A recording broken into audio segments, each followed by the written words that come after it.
Salut à tous les motonautes. L'année dernière, à peu près à la même époque, Mash, marque de moto lancée par l'importateur Syma, nous faisait découvrir sa version trail de sa moto X-Ride. Ce modèle de pré-série nécessitait quelques ajustements que nous avions pointés du doigt, notamment au niveau de la cohésion de suspension, mais également du freinage qui était vraiment très faiblard, et quelques détails comme ça qui méritaient quelques peaufinages de la part de la marque implantée en Bourgogne. Cette moto, construite en Chine, selon le cahier des charges de la Syma, revient ici dans une version complètement aboutie qui débarque par ailleurs en ce moment même en concession. Syma a donc corrigé les quelques défauts que je vous ai mentionnés et en a profité également pour améliorer d'autres aspects de sa moto sur lesquels il nourrit de fortes ambitions puisqu'il prévoit d'en vendre environ 600 par an en France. Mash, qui a débuté sa success story avec des petites 125 au look délicieusement rétro, et progressivement monté en gamme pour arriver en 2019 jusqu'à donc cette cylindrée de 650 cm3. Cette déclinaison, X-Ride Trail 21 pour la roue de 21 pouces, est donc au sommet de la gamme et malgré tout reste à un tarif très compétitif puisque c'est là l'une des premières qualités de cette moto puisqu'elle s'affiche à 5 599 €.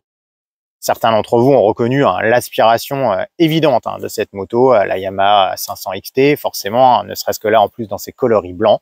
On a une moto qui renvoie quand même aux saveurs d'autrefois. Et elle le fait très bien, cette moto, avec son garde-boue surélevé, avec son réservoir de 11 litres, sa selle d'un seul tenant.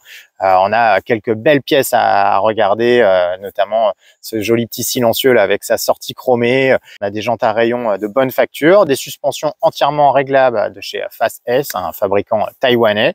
Bref, la moto est qualitative et même si, bon, quand on se penche au niveau du bloc moteur, il y a quand même des cosses, des fils qui se baladent un petit peu. Tout ça, ça fait pas effectivement super premium. Même chose pour les commodos qui font quand même vieillot. C'est des commodos avec des boutons carrés.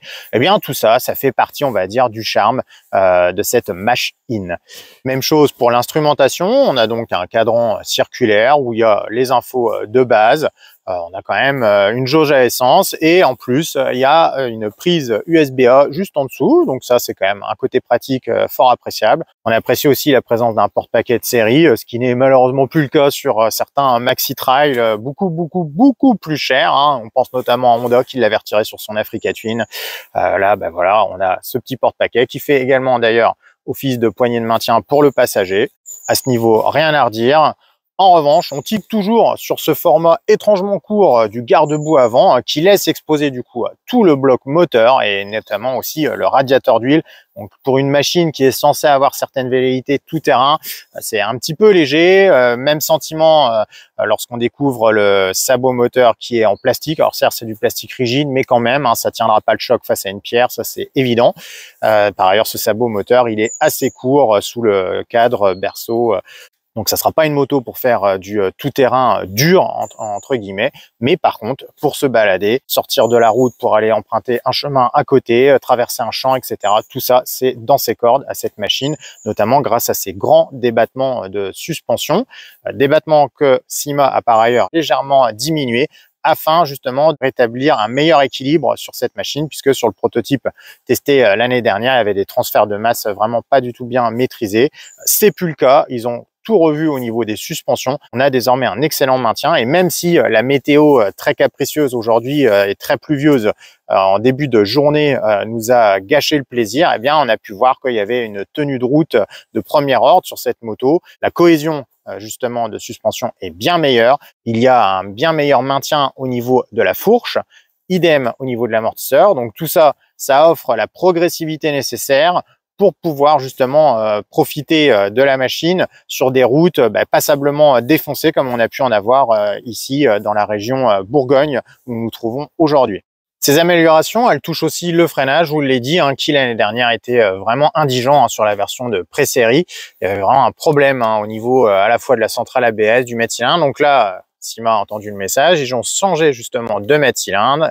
La centrale ABS également a été peaufinée et on a un freinage désormais de bon niveau. Alors c'est pas un freinage d'hyper sportive, on n'est pas sur une KTM Adventure 1290 par exemple. Cependant, la puissance nécessaire, elle est là et il y a le mordant également pour justement réagir en cas d'urgence. Le tout doublé d'un excellent frein arrière. La pédale est bien placée et elle commande un frein suffisamment puissant et facilement dosable pour corriger une trajectoire ou s'aider un petit peu en tout terrain. Pourquoi pas aussi la faire déraper si l'envie nous en prend, puisqu'il est possible de désactiver l'ABS via un bouton au guidon. L'ABS va se réactiver automatiquement lorsqu'on coupe le contact sur cette moto qui est évidemment homologuée Euro 5.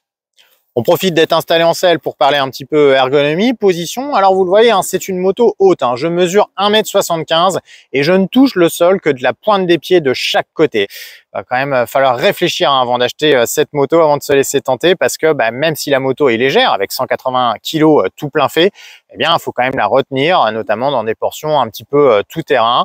Ça se traduit par une hauteur de selle à 890 mm. Alors, eh bien, ça fait quand même sacrément haut. Attention d'en prendre considération. On a un guidon typique du tout-terrain, donc relevé, qui tombe bien en main, assez large. Un guidon grâce auquel il est facile de manier la machine et de profiter notamment de son excellent rayon de braquage. C'est une moto vraiment qui braque très, très court. Donc ça aussi, c'est un atout aussi bien en ville qu'à la campagne. Je vous parlais de la hauteur de selle, on peut aussi parler de son confort qui est somme toute assez spartiate. On a une selle dont le rembourrage est assez ferme, c'est quelque chose qu'on avait déjà noté l'année dernière, ça n'a pas changé. Et comme en plus elle est très étroite cette selle, eh bien on n'a pas un maintien extraordinaire. Donc ça passe sur une demi-journée de roulage comme aujourd'hui, il n'y a pas de souci. Par contre, des longues étapes vont être un petit peu douloureux à ce niveau-là. Heureusement que l'amortisseur arrière, désormais beaucoup mieux réglé qu'auparavant, eh bien améliore l'agrément justement à ce niveau-là, puisque l'amortisseur, comme la fourche, bénéficie de réglages réellement aux petits oignons et prodigue à la fois de l'assise à la moto en sortie de virage, également une bonne assiette et du maintien en tout terrain. On a pu tester, rien à signaler à ce niveau-là. Donc on reste évidemment dans le champ d'action de la moto. Et cet amortisseur, eh bien, il va lisser les bosses sur la route pour justement améliorer le confort que cette selle ne propose pas. Parlons moteur maintenant, un monocylindre refroidi par air wheel. C'est un moteur d'inspiration Honda XR. C'est en fait un moteur Honda dont les plans sont tombés dans le domaine public et qui donc a été copié entre guillemets là-bas en Chine où est construite cette machine.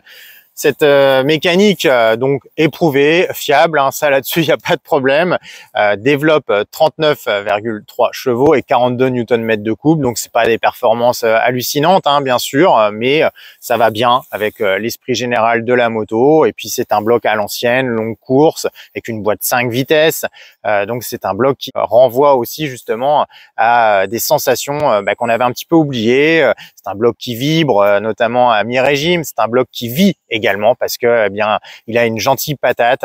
C'est un moteur donc qui donne la banane parce que il y a suffisamment de relance pour se propulser facilement, quelles que soient les conditions, notamment entre 3 et 5000 tours où là il s'exprime pleinement.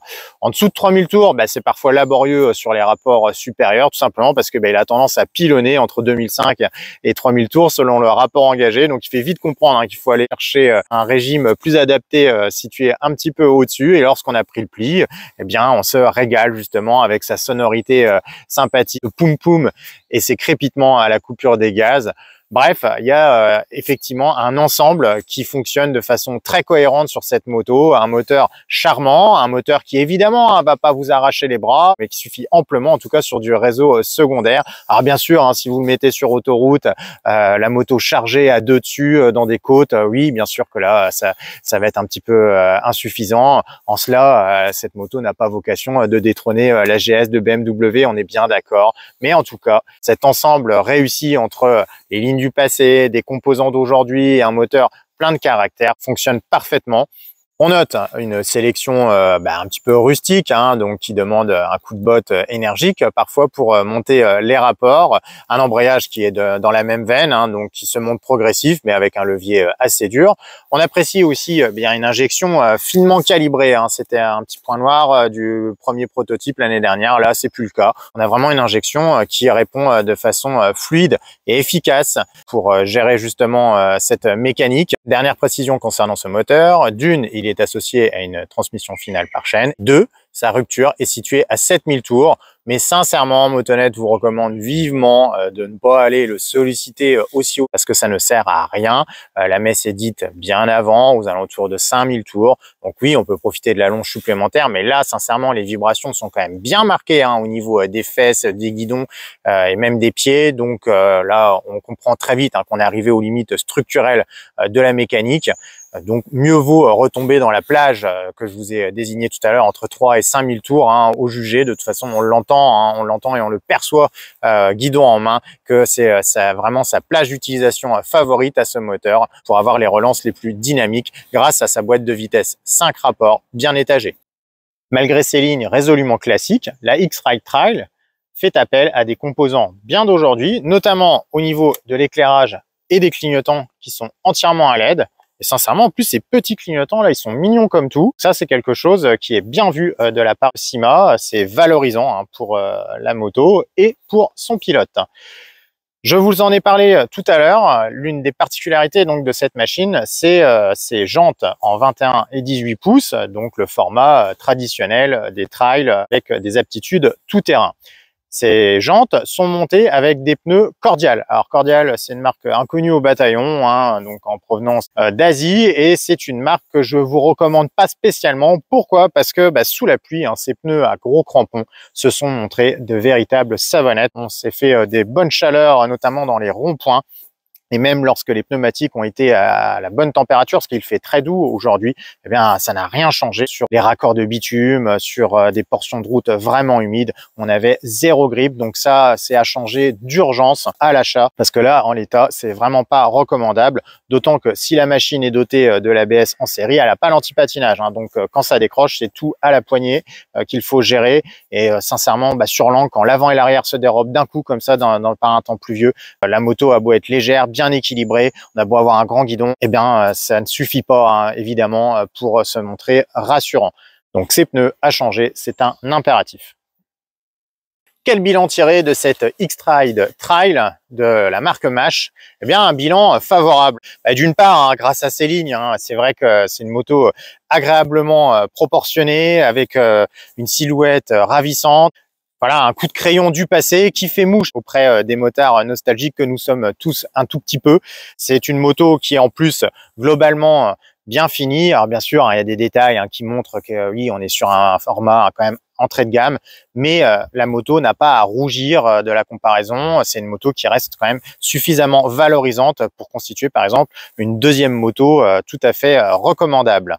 Alors, des défauts, il y en a, notamment la monte pneumatique, je vous en ai parlé. On peut aussi rester sur sa fin au niveau mécanique, puisque voilà, avec 39 chevaux, forcément, il y a des situations où il en manquera sous la poignée. Et c'est sûr qu'au jour d'aujourd'hui, où notamment dans la catégorie Maxi Trail, on est habitué à toujours plus, avec des modèles qui font 160, 170 chevaux, évidemment que la démarche de Mash peut prêter à sourire, mais c'est justement ça, leur marque de fabrique, justement, à cette marque sino-bourguignonne, à savoir aller sur des terrains où on ne les attend pas, de défricher de nouvelles tendances, et jusqu'à présent, on peut dire qu'ils ont eu le nez creux et que ça leur a plutôt réussi. Et nous, du coup, on y croit à cette X-Ride 650. On se dit que oui, 600 motos par an, eh bien, c'est un objectif tout à fait réalisable pour cette moto qui s'affiche à 5599 €. Donc, c'est un prix qui est très, très compétitif et surtout parfaitement adapté et cohérent au regard du package proposé, puisque nous avons quand même des suspensions, alors certes de marque pas très connue, mais entièrement réglable, et on a une moto vivante avec un moteur sympathique,